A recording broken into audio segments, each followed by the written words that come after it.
Bonjour à tous, nous voici pour la deuxième séance où on va expliquer les méthodes pour calculer le rendement d'un arc.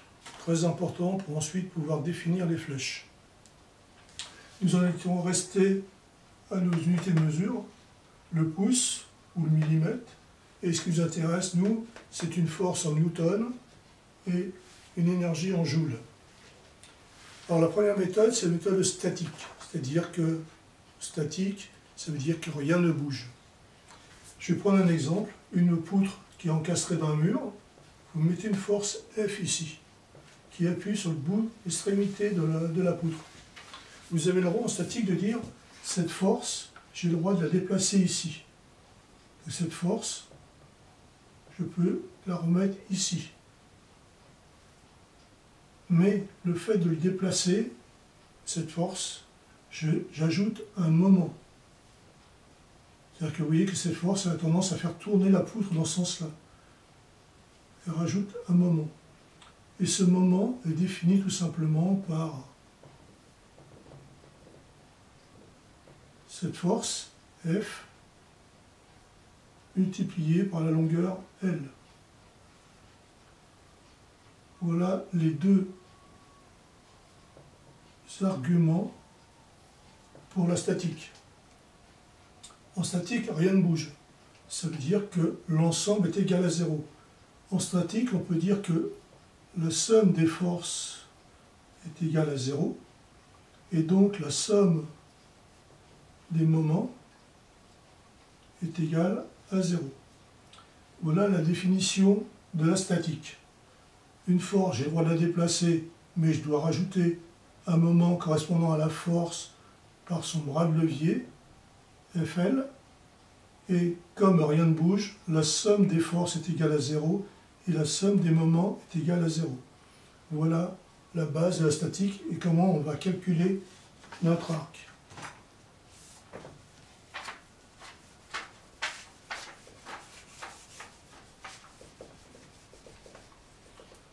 Nous allons prendre un exemple simple pour calculer l'arc. Ne retenez pas les chiffres, ce n'est pas très important. On va partir du principe que l'arc fait 30 livres. Ce qui va correspondre pour nous à une force de 133 newtons. Je sais une chose, c'est qu'une force de 1 newton qui se déplace de 1 mètre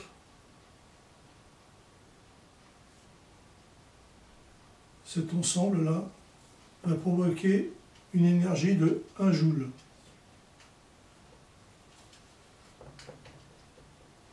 À partir de là, je vais pouvoir calculer l'énergie de mon arc. Donc je sais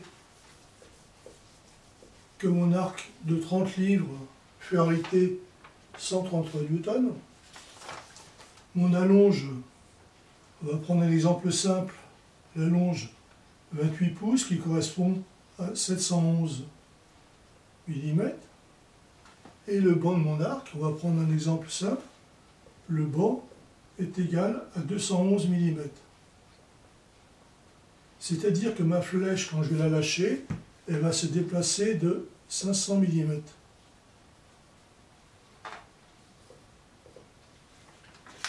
J'ai donc ici mes deux unités qui m'intéressent.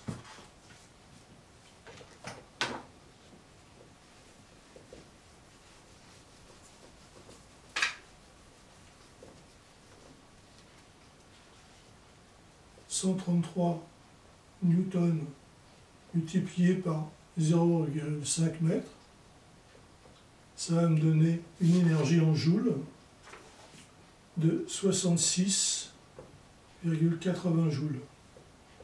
Voilà, j'ai trouvé l'énergie de mon arc en statique, c'est-à-dire que le matériel ne rentre pas en jeu, c'est purement mathématique.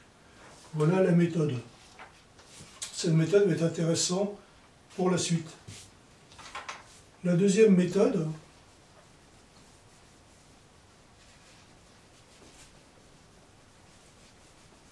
excusez-moi du temps pour effacer le tableau.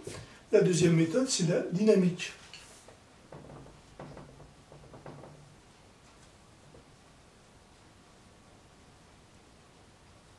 C'est-à-dire que là, je vais faire mes mesures sur une flèche en mouvement. La somme des efforts et la somme des moments sont égales à 0 puisque j'ai lâché ma flèche. La flèche va partir. Donc là, on est en dynamique. Et ce que je vais faire, je vais simplement peser ma flèche, avoir son poids. Donc, j'ai décrété que son poids était de 25 grammes. C'est purement une hypothèse. Et avec un radar, j'ai mesuré que la vitesse de ma flèche allait à 250 km/h. Voilà mes deux informations. La formule de l'énergie en dynamique, c'est égal à 0,5 mv2. M, c'est le poids de ma flèche. V2, ça va être sa vitesse. Donc ça va être 0,5 multiplié par 0,025 en kilos et multiplié par la vitesse en mètres secondes qui est de 69 mètres secondes, 69 mètres secondes au carré. Et je trouvais une énergie de 60 joules. Voilà l'énergie réelle qui est dans ma flèche. Mais ce qui est intéressant, c'est que je peux faire la même opération qu'en statique, mais dans le sens contraire. L'énergie était égale à une force en newton par une distance en mètres. Je connais l'énergie, je connais le déplacement de ma flèche, je peux calculer la force. Donc cette force en newton sera égale à 60 joules divisé par 0,5 mètres, c'est-à-dire 120 newtons. Maintenant, si je convertis ces 120 newtons en livres, ce qui m'intéressait au départ, je vais trouver 27 livres. Voilà. Mon arc, en réalité, c'est un arc de 27 livres, et non pas un arc de 30 livres. Donc quand je vais définir mes flèches, je vais plus choisir ce que j'ai trouvé avec mon instrument en statique. J'avais trouvé 30 livres, mais je vais prendre 27 livres, ce qui va changer sur la définition des flèches. Voilà la méthode. On fait un calcul en statique, un calcul en dynamique, et ensuite on refait le calcul à l'envers pour retrouver la puissance de l'arc. Donc mon arc, c'est un arc de 27 livres. Voilà pour le calcul de l'arc. La prochaine fois, nous verrons maintenant les flèches. Merci.